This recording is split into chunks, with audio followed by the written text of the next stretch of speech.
Welcome, pool guys and gals, to the Let's Talk About Pools podcast, where your host, Lauren Broom, will take a splash into many topics in the pool industry to educate all aquatic professionals. Listen in, and you just might be surprised what you'll learn. So let's jump right in.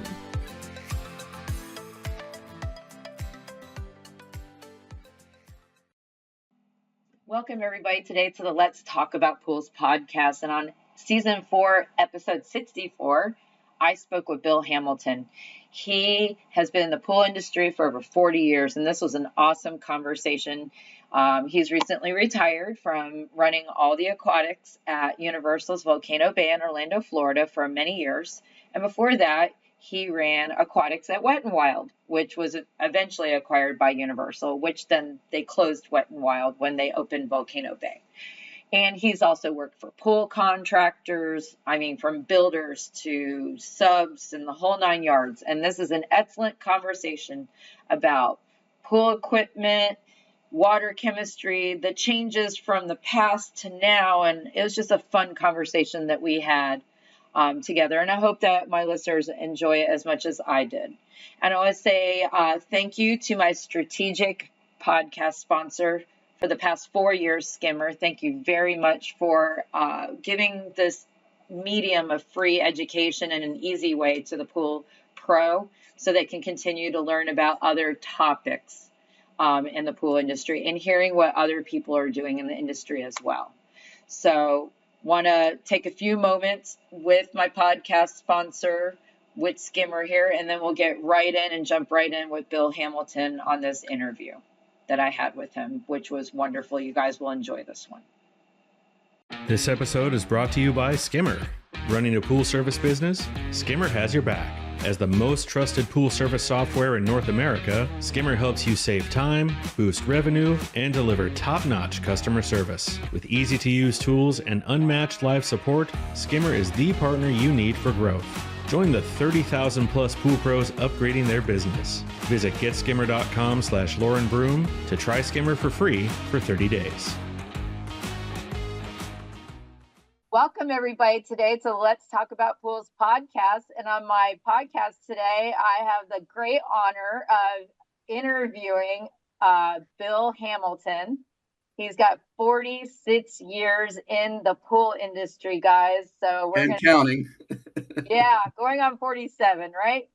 Long time. You've seen a lot of things. And so we thought it would be cool to talk about the evolution of the pool industry and break this into 2 parts. So today's part, we're going to talk about how pool equipment and with his personal experiences and where he's been, how he's seen pool equipment evolve over the last 46, 47 years. So this is going to be an awesome episode, guys. I hope you catch this and listen all the way to the end.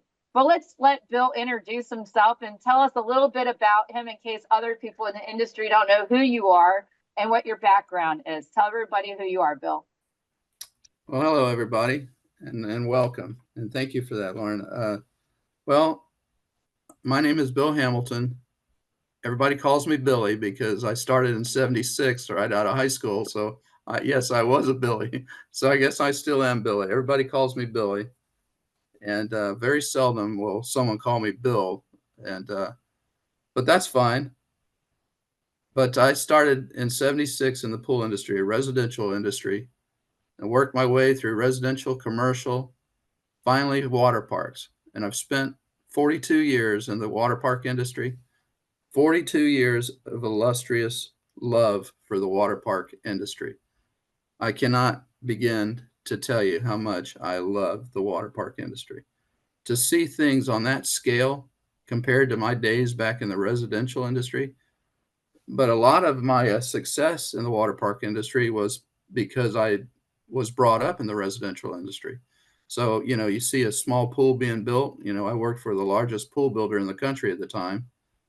Well, it was between this company that I worked for and another company out of California. And so we were large scale building residential pools.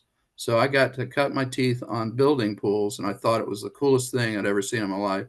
I just think swimming pools and the way they're designed is brilliant. So what 2 water parks did you work for, Bill? Well, I worked for Wet n Wild in Orlando, which was considered the first of its kind. And then from there, I moved on to Volcano Bay over at Universal Studios Resort Orlando. So, I've I've been a blessed man, but back to the residential industry, being able to build pools.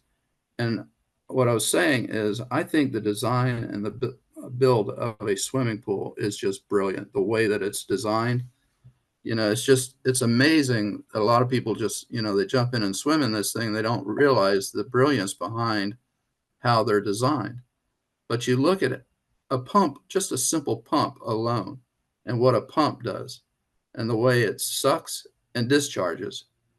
It's just amazing how it's designed. And I love teaching pump courses myself because I love to help people understand how a pump really works and how to troubleshoot them. But just the pump alone and the way it draws and discharges, and then you got your filtration, but you can't just take water and send it through a filter.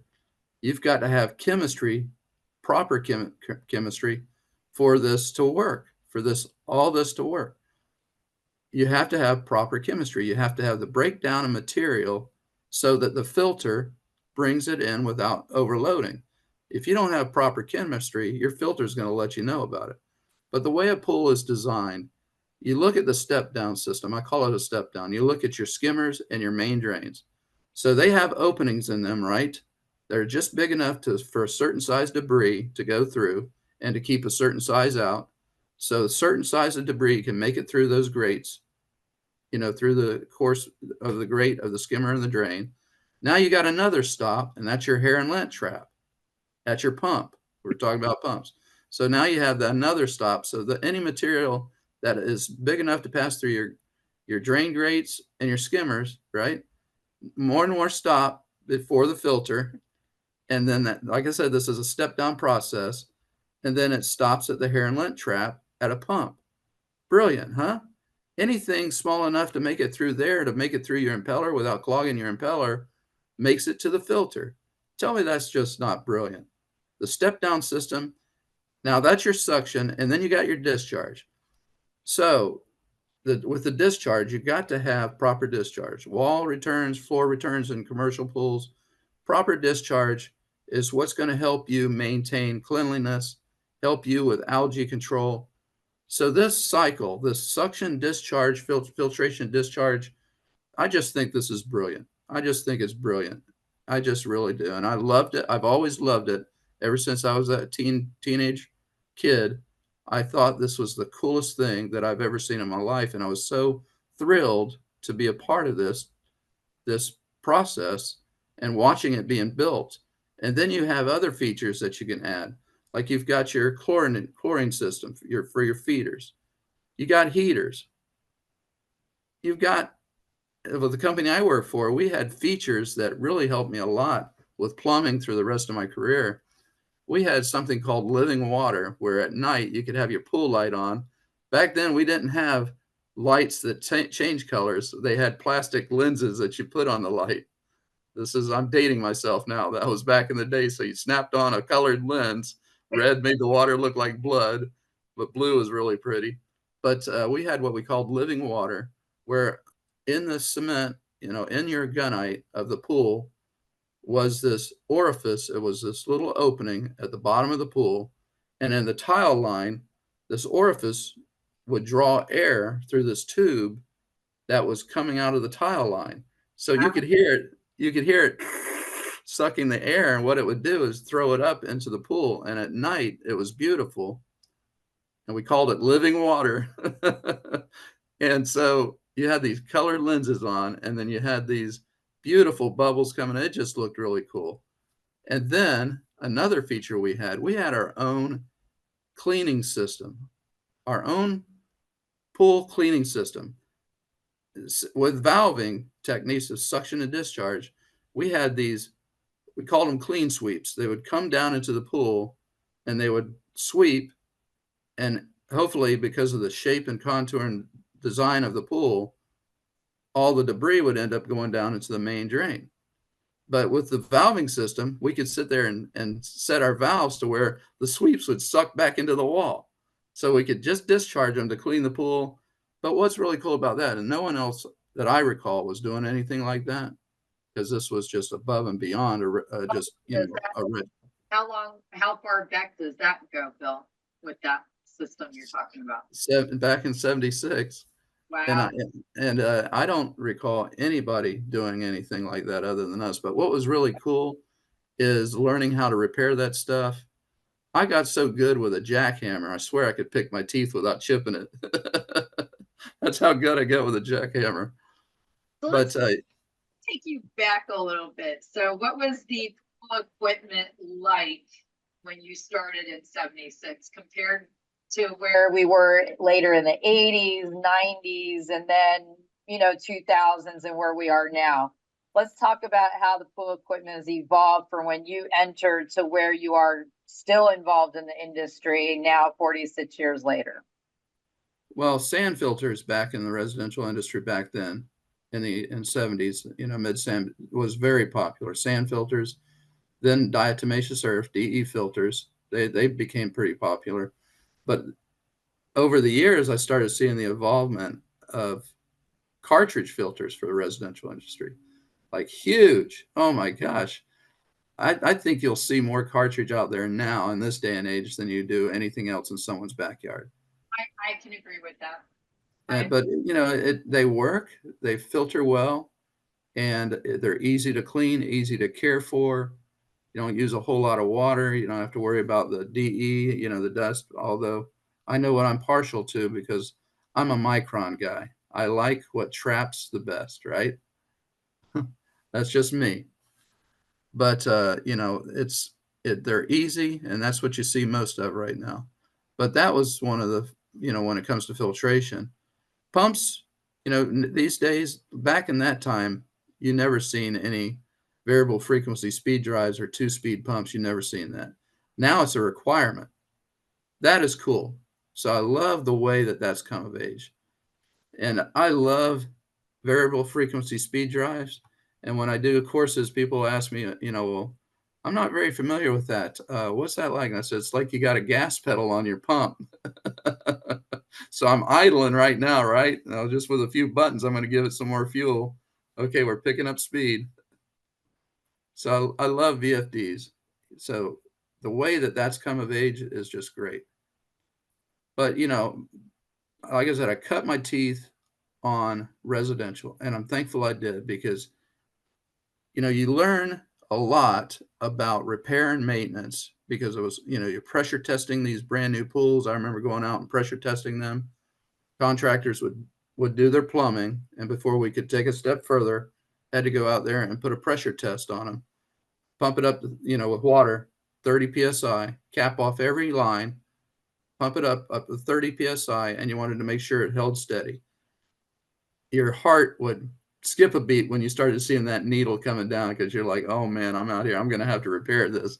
So now I'm going to have to find this plumbing break and or find out what is not glued properly. Hopefully you see it's something easy. I remember tunneling under decks as a young man. Thankfully I was smaller then because I didn't need as big of a hole. But I remember tunneling like a mole, right, to get to a place that I needed to repair the broken fitting. Now cutting it was one thing, but I remember dirt falling on my head, and then you shimmy back. But once you brought the glue and cleaner in, once you opened up that can, you just soon take yourself and microscopic and jump in that can of glue because it smelled like you were inside that can. So you do the job real quick and then you shimmy back out to get out of that hole as quick as you could. Give it time to dry and then run another test, run another pressure test. Okay, now you're ready for the next step. So some of the plumbing and all these other things that I was gifted started in the, when I say gifted, I was blessed with the career that I've had, the way it started, and then the way it's still going on. I've just been very blessed and thankful, very grateful for all those in my past that taught me how to do this. I remember just leak detecting, putting on scuba gear and going in, here I am, a young man, and I've got scuba gear on, and I'm going to find a leak and repair it in a pool. Tell me that's not cool, That's right? cool. And that's So, come a long ways over the last 46 years, I'm sure.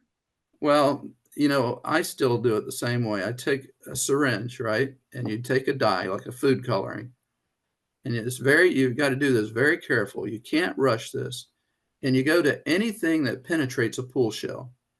We call them recessed, anything that penetrates. So your return fittings, your drains, your light fixtures, anything that penetrates a pool shell, you have to take and do a dye test around the fittings. You can't flood the area with dye, or you could overlook the leak, the suction.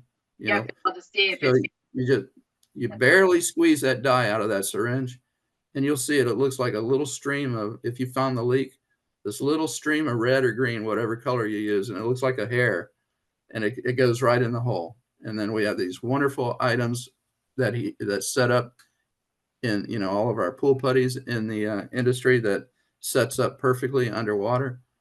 And always instruct people just do a nice, perfect job. Don't look like you mixed it up and look like you stuck bubble gum on it. Homeowners don't want to see that. And that's the thing that I love, that's helped me out a lot in my career, is when you have to deal with residential homeowners after they've just bought a brand new pool, all that money they spent, and now they've got issues. You learned how to be, I'm going to take care of it. I'm coming into your yard. You don't worry about a thing. You're not even going to know I was ever there. I remember replacing filters or pumps or whatever, doing repairs, and any plumbing that I did, everything was with a hacksaw back then. And so you leave shavings, right? I remember on my hands and knees picking shavings out of the mulch or out of the rock bed or the grass and just putting them in a little cup. I didn't want no homeowner seeing it. When I was there, everything was perfectly straight. You're using your level. The glue was clean. The joints were clean.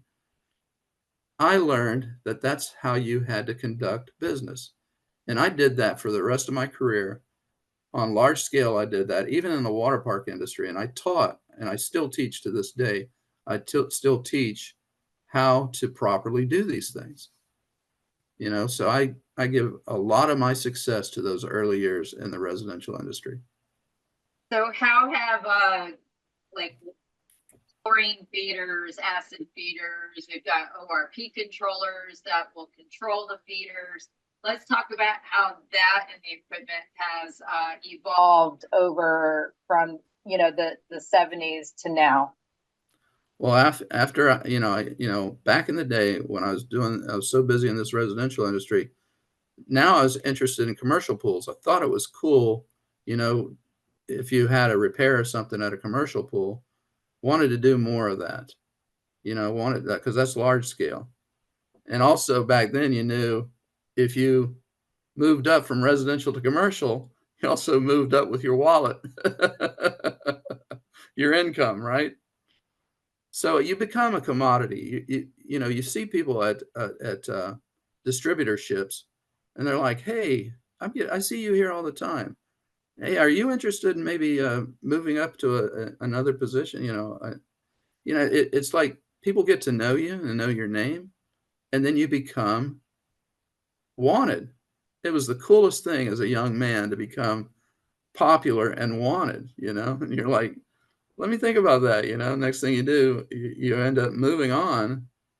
And I think I've moved on perfectly in my career. So I started working on commercial pools and then moved on to the water park industry, which is serious commercial pool. So commercial pool, you look at residential and you look at the size of all the plumbing and the pump and filtration. Then you look at commercial pools. That's a step up, and you see the size difference and everything, right? Then when you move to water parks, Lauren, you would not believe what I seen when I first stepped into a pump room on a water park. Oh my goodness. And one of these days, I'm going to get you in a water park pump room and you're going to be amazed. And you're just not going to believe the size of everything. It's incredible. And I'm thinking, boy, that's going to be. What was the size of your pool pump, like the biggest one at Volcano Bay? Well, you got there's a lot of frequent, your slide pumps are your biggest pumps, like some of your slides or How, your how rivet many pump. horse how many horsepower were they? Well, you're looking at 200, 250, you're Yeah. talking 300 horsepower. Major, They're major. they're huge. I mean, the plumbing, you ought to see the plumbing. I mean, check valves, for example, one-way directional check valves, mechanical check valves. You would not believe the size of these in 10, 12, 14-inch plumbing and what it's like to replace them. It's like working on an automobile.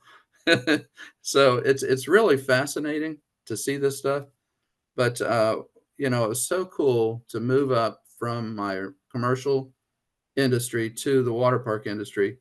That happened. I'll never forget the date, May 13th, 1980. I was hired on at Wet and Wild in Orlando, and I was hired on to do repair, water quality. They hired me on the title. I answered an ad that said water chemist, and so I go there and they said, you know what, we've called some of your past and you're highly recommended. We're going to hire you. And I said, well, that's cool. And it's funny, what sold me on that is growing up in this industry, I worked so many hours. You never knew because of repairs and demand, you never knew when you were going to have time off. A lot of, you'd think it'd be nice to have a weekend or at least, 2 days off a week, right? And that just wasn't happening. It's just out. Now I love the money. I always drove nice cars because I always knew that girls like nice cars, right? And I love nice cars too. So I always invested a lot of money into the automobile back then. And but I was having a hard time spending time, quality time with friends and significant others, right? So when I went to Wet and Wild, one of the things that sold me on it was it paid a little bit better. That's always good. But they said, and you'll get 2 days off a week. I said, what? Woo-hoo! Can I hear that again? Yeah. They said, you get 2 days off a week. And I said, wow. And he goes, right now, we're going to let you have Sunday and Wednesday off if you take the position. You I can said, plan your life around that. you got your man. Here I am. So the 2 days off a week was just spectacular, right? Of course, the benefits package was better, but when you're young, you don't really care that much about benefits. I know that sounds crazy, but back in that day, someone that never hardly ever seen a doctor or dentist is like, what? Oh, Yep. my benefits I'm interested in are the days off. the, Well, you met the your wonderful wife at Wet and Wild as well. right. That's exactly right. So you Back found in, your significant other at the new place that you're working at. You get 2 days off a week. yeah, Sunday, Wednesday, you got like the best of all worlds here. yeah, that's right. So And now you got the 2 days to spend with her if she had the same 2 days off, hopefully. We don't know. well, I tell you what, I was smitten. I spent a lot of time with that person when I was dating and marriage, and I was definitely hooked. Did the car thing help? Yes. Cool car help? Oh, yes, at that time I had a Toyota Supra, which was a sporty car back then, right? With a sunroof. So you should have seen us at the beach with the sunroof open. It's just, yeah, now that's living the life, right? Yep. So So this like when you started in the industry to where we are, how did chlorine feed change? Chlorine and chemical feed, how did that change over your career? Well, that's an excellent question. I love talking about that because commercial pools, a lot of them here in the state of Florida had gas chlorine. A lot of them did. So I cut my teeth on some of these commercial pools but Wet and Wild was all gas chlorine. Wow. So we had gas chlorine. So everything was on a scale because you have to know where you're at on your level because you're running a water park. You can't be like, that tank's out, because once that tank's out, 20 minutes later in the sun and the heat in Florida, that chlorine level's gone, right? Yep. So with gas chlorine, we had 150s and 2-ton tank cylinders, Wow. and they were delivered to us every Wednesday. That was when the chemical truck came and delivered them, and they go onto in a storage area, and one that's in use is on a scale. And then if you're fortunate enough that you got another one on a scale, like the 150s was a scale where you had a backup on a scale and one that's in use on a scale.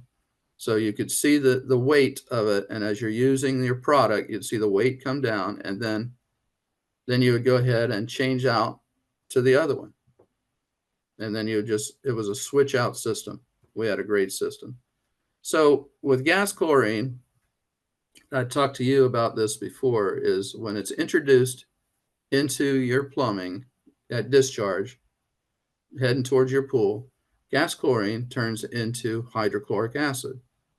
A lot of the podcast listeners out there probably don't realize that that's what muriatic acid is. Muriatic acid is hydrochloric acid. Muriatic acid was a term used. It was brought about years ago for the homeowner to feel like, hydrochloric acid, everybody knows that that's some bad stuff, right? Depending on the percentage. Yep. So it's like, oh, I got a gallon jug of hydrochloric acid in my house. Forget that. I'm not getting a pool. So muriatic acid, isn't that a sweet name, muriatic? Yes, it is. I've always loved that name. It's real cute, isn't it? I'm going to name my kids muriatic acid. Make it a nickname. Make it a nickname. But hydrochloric acid is what's happening. So when the gas chlorine is introduced into the plumbing stream, it's creating hydrochloric acid. Now, all those CPO instructors out there realize that the power of hydrogen, or the hydrogen's potential, is what we're trying to do. We're trying to create hypochlorous acid, right? Yep. That's our hot fire for disinfecting and oxidizing, right? pH dependent, right? Well, think about that. If your chlorine that's being introduced is 100% pure elemental and it's turning into acid at discharge, think of the bomb, the hypochlorous acid bomb that you just created in that plumbing. I used to call it idiot proof because, you just like slap this gas on and the water's brilliant, right? But because you're turning it into acid, that's where your 180's acceptable range of total alkalinity comes from. Because you had to create a higher buffer of your total alkalinity. Makes sense, doesn't it? You had to create a higher, because you're just destroying your total alkalinity over a 24-hour period like you would not believe. We had a storage room with mountains of sodium bicarbonate. Sodium bicarbonate, mountains of it. You should have seen the technicians going out in the morning with their forklifts and hand carts and trucks, little hand trucks, just tons of sodium bicarbonate to be dumped in every pool. And because we got this going on, well, we had to use a pH up, right? So we used soda ash to start with. Soda ash, well, it had to be a mixing vat. And it was hard to keep that perfect concentration. So then I went ahead and started using sodium hydroxide, which the term caustic soda. Caustic soda is what we use. So because it's in 15-gallon drums or 55s, depending on what you use. I like the 15s because they're easier to move around. I'm all about safety. I don't like bending people's backs. Now you use a lot of 15-gallon drums, but so you're pumping in gas chlorine, creating all that acid. Now you're destroying your total alkalinity. So you got mountains of that you're adding to the pools every morning, and then you're pumping all that caustic soda. So that's how we did things. Then all of a sudden, someone approached me with, "Yeah, I want you to see this." I said, "What is this?" He goes, "This is a chemical automation controller."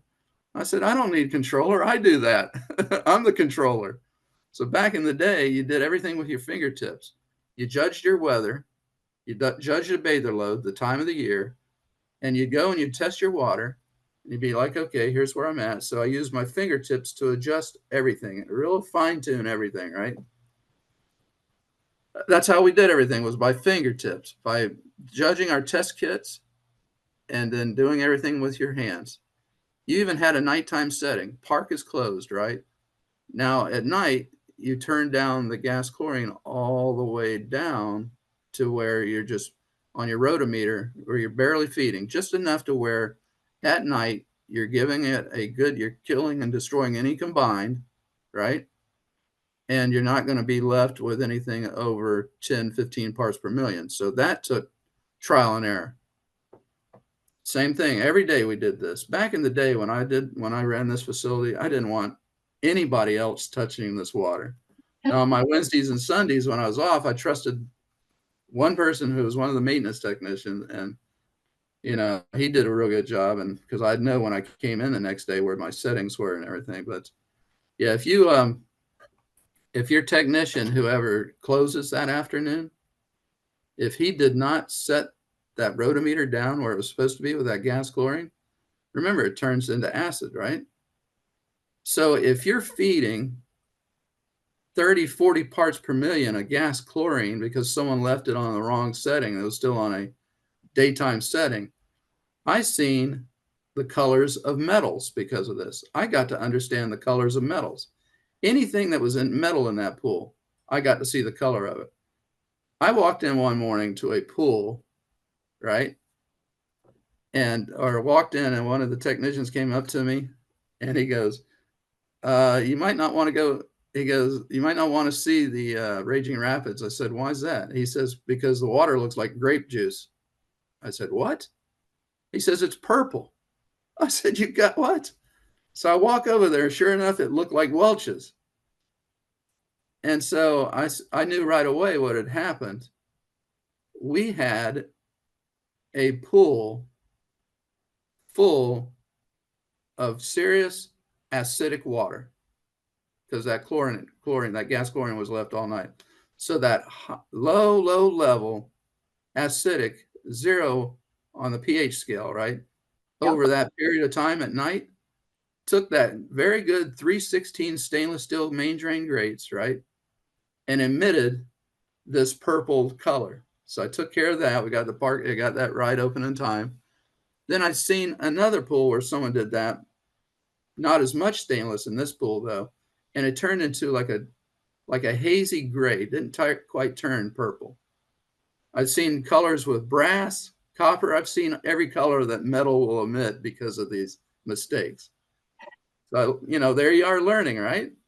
So I got to see this stuff of what metals do in these unbelievable amounts of low pH for a certain time limit. So how did the chemical equipment change from, you're doing everything by hand when you first started in the water park industry, to then what came along afterwards? What came along after you were doing a lot of it by hand, you had gas chlorine, what came out next after that? Well, back to the chemical automation controllers. First, they started coming of age. I wouldn't say of age yet, just in the trial testing period. So I tried. I wasn't happy with it. They were analog, needles, just needles on a dial. And they would just keep drifting all the time. It was like I would test and I'd have to calibrate, and I just didn't like it. And then finally, someone approached me and said, I've got a system that I guarantee you'll like. And, this system that this guy turned on to me, I definitely liked it. I liked it a lot. It worked. Even though it was an analog system, I'll never forget the day that I put it on an attraction on a pool, and it did the job. I called it my watchdog. It did the job. What company ORP system was that at that time? Well, at that time, it was a Stranco system. Strantrol, yeah. But yeah, and it was the 720 model, and maybe the person that sold it to me, he's still in the industry. He'll be watching this podcast, and he'll say, "Man, I sold it to him." So that sold me on that there's a future for this. And now you see where chemical automation is gone to right now. The whole 9 yards. I know. Well, at my last facility, I had a system that, I started doing this years ago, where I wanted to see everything on a monitor in my office. So I wanted to see every body of water on a monitor. I wanted to take this to another level. So started working with powers to be to get that done. And then now you can actually have a system that can not only monitor and send you a feed reading back, but now we actually have not just ORP and pH control probes, but we have PPM probes Yep. and total PPM probes. So now we have controllers. Now UV has came out. You're going to love this. So you got UV systems. UV helps get rid of combined chlorine, right? Yep. But now with these controllers, it will sit there because they're little computers, and it will take your free and your total, do the subtraction from the total, the free and the total on the probes, and actually get this, give and ramp up your UV system. Tell me that's not cool. So we went from those little needles, analog, that said, hey, I don't like this, to where we're at now. And I'm in love with what we're at now. I've seen some of them where they're capable, where people can pull it up on their cell phone and they can actually make changes to their ORP or pH levels on the controller from their cell phone, and not even Right. property, because everything's gone to Wi-Fi, and so it sends everything through that. So the technology has really come a long way for chemical feed. We've talked about pumps. We've talked about filters. UV is awesome. I know state of Florida public facilities for splash pads about 8 years ago required the use of UV as secondary disinfection as a requirement. So UV is awesome secondary disinfectant, great at getting rid of combined chlorine, very efficient. So it's so many things are awesome. What Right. about testing the water? Has testing the water changed with testing? What you're talking about with the UV right now, I always explain to people what UV is your underwater bug light. You know how you got your bug light on the patio and Yep. you can hear it zapping every mosquito and every bug that lands on it? Well, Yep. that's what UV is. It's underwater. You just don't hear it. Right. But it's just it's not test, and most health agencies look at it. It's great for secondary disinfection, but not ever going to be used for primary, because there's no way to actually test the level on it like you can with a test kit for chlorine and that kind of thing. well, So that's the same thing with ozone. You know, ozone's great. It's fantastic. It's just all over the place when you test it. yep. So, you know, that's why, you know, back to our classes that we teach about residual. And Yep. everybody out there, remember residual.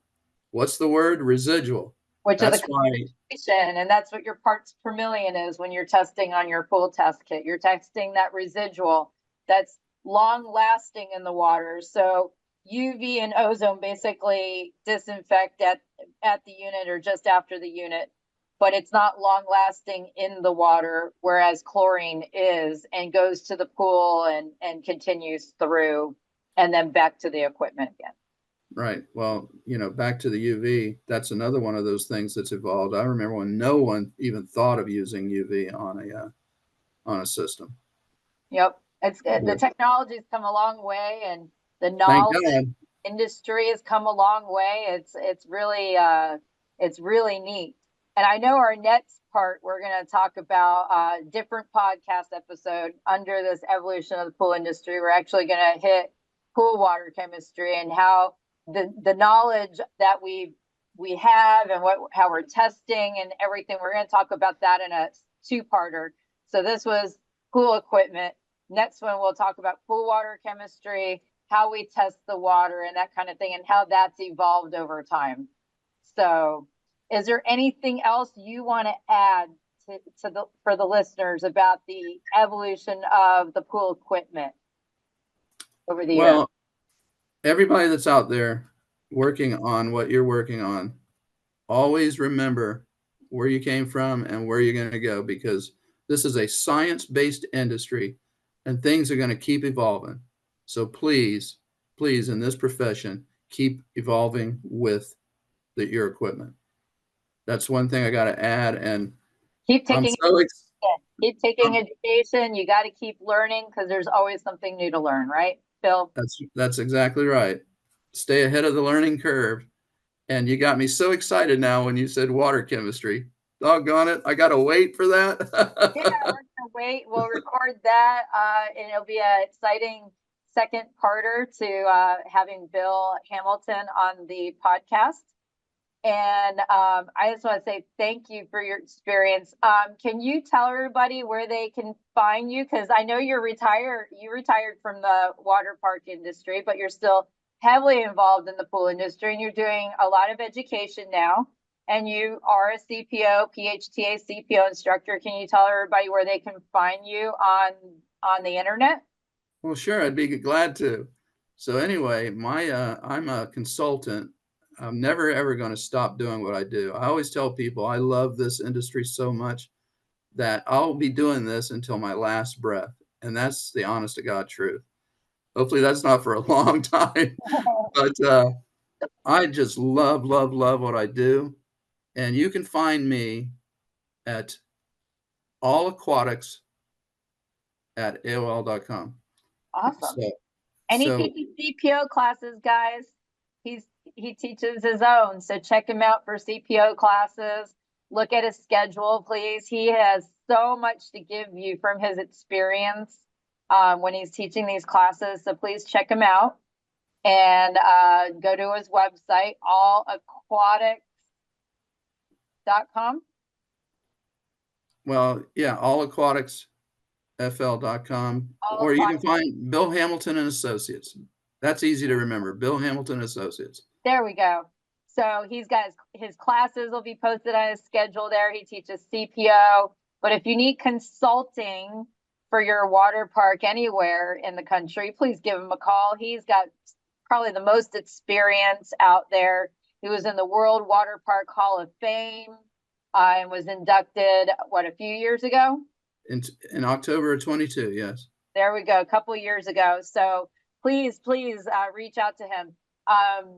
And all his contact info is on his website. But I want to say thank you again. It's an honor to have you on the podcast, Bill. You are a legend in the industry, and I'm so humbled to have you on the podcast today.